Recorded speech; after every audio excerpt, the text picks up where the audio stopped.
This is not your granddad's buck knife. For decades, Buck has been known for the iconic 110 series that's really the founding father of modern day pocket knives. But this thing is heavy, doesn't have a pocket clip, and requires 2 hands to open it and 2 hands to close it. Thus enters the folder we're looking at today, the Buck NOMAD 700, giving us the functionality and features that we look for in modern pocket knives, but packaging it in a sleek, streamlined design that made me immediately have to go out and buy one for myself. And now, having carried it extensively and put it through the ringer here at the Blade Boot Camp, it is pretty apparent that they want to compete with the current king of the hill, dang it, Bobby, of the budget-friendly but premium-feeling arena, the Kershaw Iridium, which for the past few years has stood head and shoulders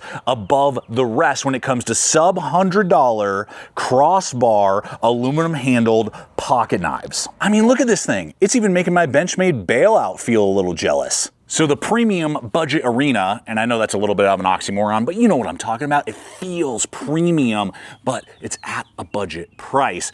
Just got a whole lot more complicated with Buck's jump into the arena. And so in today's video, I'm going to unpack it all for us, show you what the capabilities are, limitations, whether or not the NOMAD makes sense or not. If you're new to the channel, welcome. I'm Aaron. This is Gideonstactical. Let's dive in and have some fun. All right, we're going to jump in by looking at the blade itself, right? That's what we're here for, is the blade action. And when it comes specifically to the grind, there's something very interesting that we haven't seen in quite a while on a regular basis, and we'll get to that in just a second. But from handle to tip, you're looking at 3 1/4 inches, which is really like the Goldilocks size for me. It's not so small that it really just kind of feels like pocket jewelry, and I might as well just carry replaceable bladed, like utility knife, like a Milwaukee Fastback. And it's not so big, like 4 inches, where I may not carry it all the time. So that really nice sweet spot. Then with a iconic drop point design on 0.11 stock thickness means that this thing is thin with D2 steel, well known in the industry for holding a good edge, being relatively durable, not a nightmare to resharpen, and definitely an upgrade over old like 8CR or 7CR, which Buck has done in the past that just left me scratching my head. So D2 is an excellent choice, and Buck is well known for doing really good heat treats, and this thing has been holding an excellent edge through the process. Now here's where things get really interesting. The industry standard for the last few years in knives of this design are usually flat or saber grinds. Buck has opted for a hollow grind, which was made famous through the Buck 110 for its insane precision. And I am seeing some distributors say it's a flat. It is absolutely not. It is a mildly concave hollow grind because you put your ruler or your sharpening stone on there. You can see just a little bit of light underneath. So what does that really mean when it comes to performance? Oh my gosh, zippity, zippity, zippity. Oh man, Buck with those hollow grinds, dude. Whoa. Let's see. Look at that. Wow. You can feel the difference when there's a thin ground, like the hollow grind. You can feel it compared to like a thicker saber. You just know you're working with something that's more precise, something that's finer, something that's going to probably take less effort. With the hollow grind. Oh yeah. That's a tough one, man. There you go. Very good. Oh yeah. Now there are always trade-offs. Yes, you get phenomenal scalpel-esque slicing capability with the NOMAD, but you might have slightly more durability with the Iridium because of the broader geometry that the grind has. Now on, say, a camp knife where you're pounding through wood and doing hard abusive cuts, that definitely makes sense. When we're talking about light-duty pocket knives like this, there's definitely an argument to be made. I'd rather have a thinner, finer grind, even if it doesn't mean it's quite as thick or durable than I would a thicker, broader grind like you would get on a flat. So leave a comment. Let me know what you guys prefer in your pocket knives. Now, any pocket knife can cut like a dream, but how it connects to your body with the handle ergonomics is key. And we'll get to that in just a moment, but it is time to thank the sponsor of today's video, which is VAER watches. And just like Buck, VAER is an American small business started right here in the USA, and they assemble many of their watches with their American workforce, including one of my favorites, the one I have on my wrist today, their C4, like tactical field watch. This is their most durable and rugged solar-powered watch to date. Using a 4 o'clock offset lockdown screw down crown for maximum waterproof capability down to 200 meters, using that Japanese solar movement assembled and put together right here in the USA, and using the scratch resistant sapphire crystal over that very easy to read face. This thing is a heck of a timepiece, and the original run sold out real quick. They have their pre-order set up for the next one over on the site, so you can get signed up for that. And if you're looking for just a more straightforward, simplistic field watch design, they have everything from their budget introductory S series using Japanese quartz movement into their solar, and all the way up even into automatic options. I have a link popping up. It's in the description box below as well, where you can check out all the different options and designs that VAER brings to the table. So check them out and stay on time for all of your adventures. Now, Buck has opted for aluminum handle scales with steel liners that are not milled. So you may be thinking to yourself, this is pretty heavy. It's 3.1 ounces for an over 3-inch blade with aluminum and steel liners. That is excellent weight management.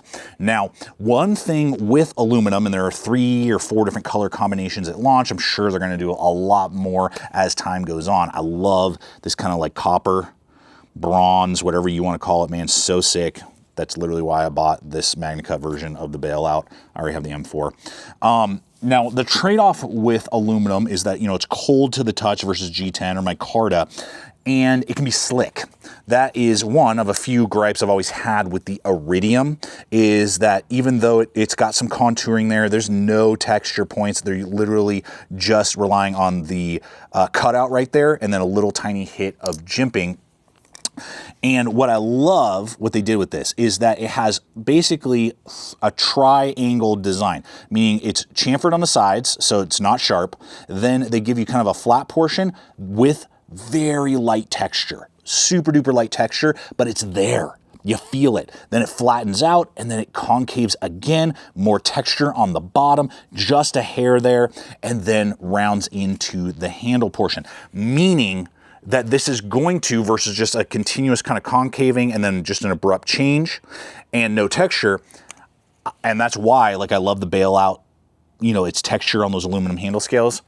This thing, not only it gives a little kind of style to it and doesn't look kind of as bland as something like the Iridium, but it gives you just a little bit more tactile grip. Add to that the micronic level of jimping right there. It's perfect. I mean, it's good to rely on geometry for lockup, but to give you just a little tiny hit, a little tiny something to grab onto that doesn't hurt, doesn't bite, love it. Then you add to that this gradual cutting right there. I feel very confident in the push cuts, even in a reverse grip. I have enough locked in, especially with my thumb resting on the back there. Here's what really makes it sing for me. When it's closed up, we're looking at 4 5/8 of an inch long from maximum point to maximum point. That's really good. And when we open it up and actually look at the grip points, this is something you always should pay attention to. Where's my ruler?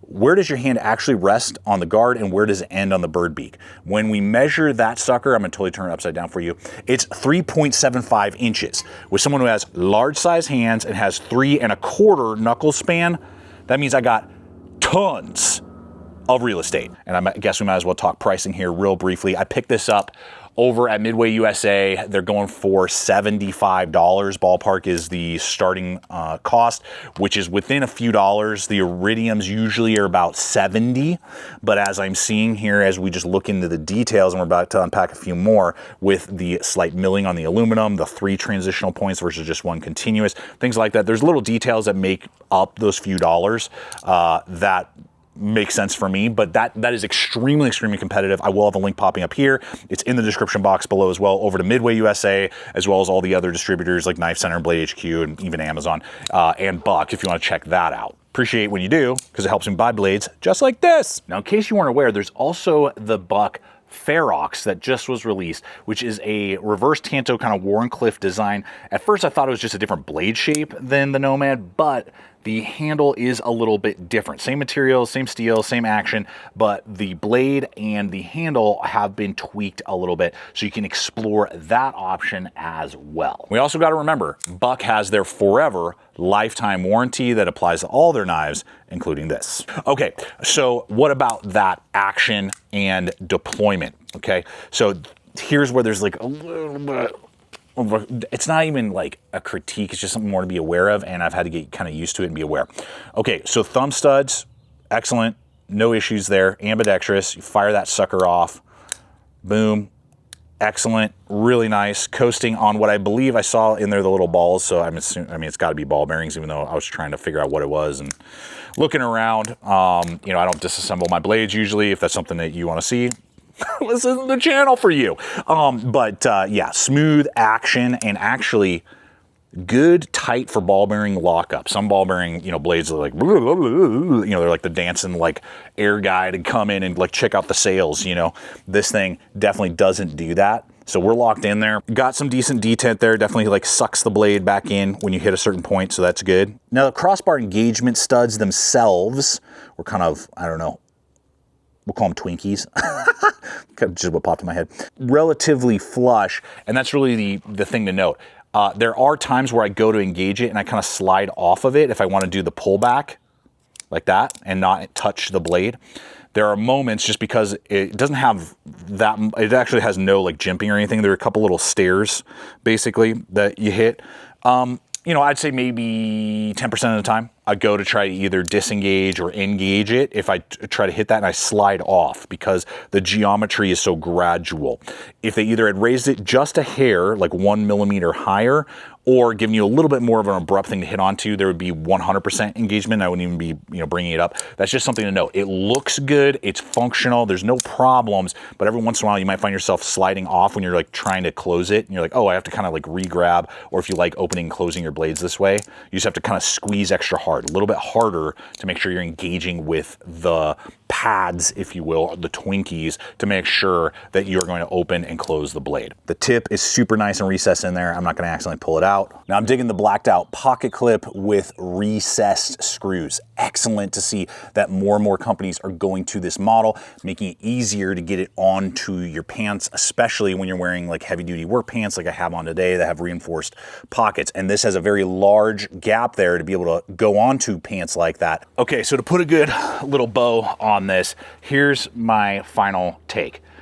As soon as I unboxed the NOMAD, I was like, oh yeah, the form and function of this thing is something I would prefer over the Iridium. The Iridium is not a bad knife, but ever since it was originally released, I was a little lukewarm on it, even though the knife community has absolutely fallen in love with it, and understandably, I get it. But for me, this one is the one, if I had to choose for a week to EDC an Iridium or the NOMAD, I would be EDCing this model. That's me, that's my mileage. I look forward to hearing your guys' thoughts and your take on the NOMAD, how it compares to the Iridium, and especially if you own both, which one is your favorite. Until next time, I appreciate your guys' time. Check out the other videos, subscribe, and always remember, stay equipped, stay prepared, and I'll see you out there.